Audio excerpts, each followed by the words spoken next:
నమస్తే friends, welcome to my classes. నేను మీ దండు వెంకటరాములు. ఈ వీడియోలో మనం బీఈడికి సంబంధించినటువంటి వెబ్ ఆప్షన్లు ఫేజ్ 2కి సంబంధించి టీచర్ బడి ఈ ఛానల్లో ఎక్స్ప్లెయిన్ చేసుకుందాం. అయితే వెబ్ ఆప్షన్లు ఫేజ్ 2 అనేటటువంటిది ఇప్పుడు నడుస్తుంది.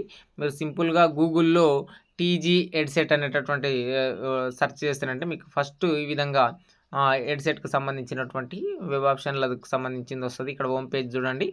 ఇక్కడ టీజీ ఎడ్సెట్ అనేటటువంటి అడ్మిషన్స్ నడుస్తున్నాయి కదా, దీని నుంచి మీరు అడ్మిషన్స్ అనేటటువంటివి పెట్టుకోవచ్చు. అయితే ఇక్కడ రెండు మాటలు ఏంటంటే, తెలంగాణ రాష్ట్రంలో ఉన్నటువంటి 6 యూనివర్సిటీల పరిధిలో కొన్ని యూనివర్సిటీలకు instant exams, backlog, revaluation results ఇంకా రాలేవు కాబట్టి వాళ్ళందరూ కూడా స్పెషల్ ఫేజ్ అనేటటువంటిది ఒకటి ఉంటుంది.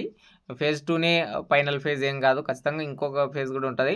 నేను చదువుతున్న కాలేజీలో ఒక 50 సీట్లు ఉంటాయి, అక్కడనే ఇంకా సీట్లు అన్నీ ఫిల్అప్ కాలేవు, ఒక 10 వరకు అయినాయి అంటే అడ్మిషన్స్ అంతే. సో స్పెషల్ ఫేజ్ కూడా ఎట్లాగా ఉంటుంది, ఆన్లైన్ రిజిస్ట్రేషన్, అప్లికేషన్ పేమెంట్ అనేటటువంటిది కూడా అట్లాగే ఉంటుంది. సర్టిఫికేట్స్ కూడా అవే ఉంటాయి. మీరు నష్టపోయేది ఏముండదు. మహా అయితే గవర్నమెంట్ కాలేజీలు కొంచెం రాకపోవచ్చు, తక్కువ అమౌంట్ మీకు నియర్గా ఉండేటటువంటి మంచి కాలేజీలు సెలెక్ట్ చేసుకుంటున్నట్టు సరిపోతుంది. టీజీ ఎడ్సెట్కి సంబంధించినటువంటి అడ్మిషన్స్ ఏవైతే ఉన్నాయో దీంట్లో మీరు చూడండి, ఇక్కడ అప్లికేషన్కి సంబంధించి వెబ్ ఆప్షన్ లాగిన్ ఫేజ్ 2 అనేటటువంటిది ఒకటి ఉంది కదా, దీన్ని క్లిక్ చేసిందంటే ఇక్కడ హాల్ టికెట్ నెంబర్ ర్యాంక్ ఇచ్చి లాగిన్ అడుగుతుంది.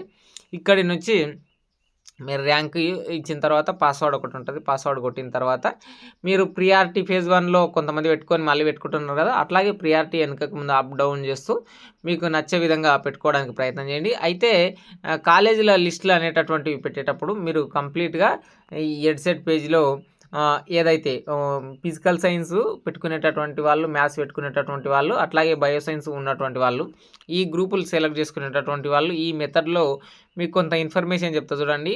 ఇఫ్ ఇన్ కేస్ మీకు మ్యాథమెటిక్స్తో రాలేదు అనుకుంటున్నట్టే ఫిజికల్ సైన్స్తో మీరు గవర్నమెంట్ కాలేజ్ ట్రై చేయండి. కానీ ఎవరు ట్రై చేయండి ఎక్కువగా అంటే, మేము ఫిజికల్ సైన్స్, మ్యాథ్స్ 2 చదువుతాము, ఏ మెథడ్ వచ్చినా సరే అంటే వాళ్ళు చాలా సింపుల్ ఉంటుంది. లేదు ఫిజికల్ సైన్స్తో కోర్సు తీసుకొని నాకు తెలుగు మీద ఇంట్రెస్ట్ ఉంది, ఇంగ్లీష్ మీద ఇంట్రెస్ట్ ఉంది అని చెప్పి మ్యాథ్స్ను వదులుకున్నారనుకోండి, మీరు ఓరియంటల్ లాంగ్వేజ్లోకి వచ్చారనుకోండి, చాలామందికి ఫిజికల్ సైన్స్ అనేటటువంటిది ఒక మెథడ్ 2 సబ్జెక్ట్. అంటే బయోసైన్స్ వాళ్ళకు, మ్యాథమెటిక్స్ వాళ్ళకు మ్యాక్సిమం 90% అది మెథడ్ 2 సబ్జెక్టు.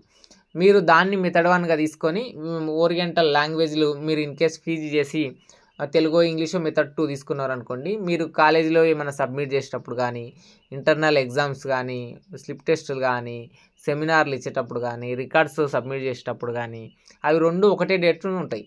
ఎగ్జామ్ కూడా మీకు కొన్ని కాలేజీలలో మార్నింగ్ ఒకటి, ఆఫ్టర్నూన్ ఒకటి ఈ విధంగా ఉండడం, లేదంటే డే బై డే కంటిన్యూగా ఉండడము, ఈ విధంగా జరుగుతుంది. సో మీకు ప్యాషన్ ఉంటే ఫిజికల్ సైన్స్తో లాంగ్వేజ్లలోకి రండి, ఏమి ఇబ్బంది పడరు. కానీ ఇప్పుడు నేను అదే ఇబ్బంది పడుతున్నాను, ఎందుకంటే నాకు తెలుగు మీద ఇంట్రెస్ట్, మళ్ళీ నేను మ్యాథ్స్ గ్రూపు కాబట్టి నేను మ్యాథ్సో ఫిజిక్సో ఏదో ఒక సబ్జెక్ట్తో పోవాలి కాబట్టి నాకు ఫిజికల్ సైన్స్ తోని నేను పోయినా, ఫిజికల్ సైన్స్ తెలుగు తీసుకున్నా నేను. కానీ నాకు ఏ ఉన్నా సరే కాలేజీలలో స్కూల్లో అబ్జర్వేషన్లు, టీపీలు ఉన్నప్పుడు 2 ఒకటే రోజు ఉంటాయి. 2 డిఫరెంట్ స్కూల్స్కి వెళ్ళగలగాలి. ఇప్పుడు నా వద్ద బైక్ ఉంది కాబట్టి నేను ఆ స్కూల్కి ఈ స్కూల్కి తిరగగలుగుతున్నాను, డిఫరెంట్ స్కూల్స్ వేస్తారు అది కూడా. కానీ గర్ల్స్ ఎవరన్నా ఉన్నారనుకోండి, వాళ్ళు ట్రావెల్ చేస్తూ ఆ కాలేజీ కొన్ని కాలేజీలు సిటీ అవుట్ ఏరియాలో ఉంటాయి. సో మీరు ఇబ్బందులు పడతారు, అది గుర్తుంచుకోండి. సో ఫిజికల్ సైన్స్ వాళ్ళు మాత్రం అది మ్యాథ్సో బయోసైన్సో ఫిక్స్ అయిన తర్వాత మీరు మెయిన్ మెథడ్ నుంచి వెళ్ళే ప్రయత్నం చేయండి. రాలేదు ఫేజ్ 1లో కాబట్టి ఇప్పుడు ఫిజికల్ సైన్స్తో పోయే ఆప్షన్ చాలా మందిలో ఉంటుంది, అందుకోసమే ఈ పాయింట్ని నేను చెప్తున్నా. ఇప్పుడు మీరు మ్యాథ్స్ తీసుకోండి లేదా బయోసైన్స్ తీసుకోండి, కానీ లాంగ్వేజ్ల సైడ్ వస్తే మీరు కొంచెం ఇబ్బందులు పడతారు మెథడ్ 2 అనేటటువంటిది. సో మీరు దీన్ని గుర్తుపెట్టుకోండి. అడ్మిషన్స్కి సంబంధించి ఏ డౌట్ వచ్చినా సరే కింద మెసేజ్ చేయండి, కామెంట్ చేయండి, ఇన్స్టాగ్రామ్లో మెసేజ్ చేయండి, అట్లాగే టెలిగ్రామ్లో టీచర్ బడికి సంబంధించినటువంటి ఛానల్ ఉంటుంది, దాంట్లో జాయిన్ అయినారంటే మీకు అఫీషియల్గా నేను పీడిఎఫ్లు అందిస్తుంటా. నేను టీచర్ అయ్యేంత వరకు టీచర్ బడి విశ్రమించదని చెప్తూ సైనింగ్ అవుట్. నేను మీ దండు వెంకటరాములు. ఖచ్చితంగా సబ్స్క్రైబ్ చేసుకోండి. మీరు చాలామంది చూస్తున్నారు కానీ సబ్స్క్రైబ్ చేసుకుంటేనే కదా మనం అందరం టీచర్లం అయ్యేది. నేను మోటివ్గా ఉండి మీకు వీడియోలు, లెసన్లు అందించడానికి ప్రయత్నం చేస్తాను.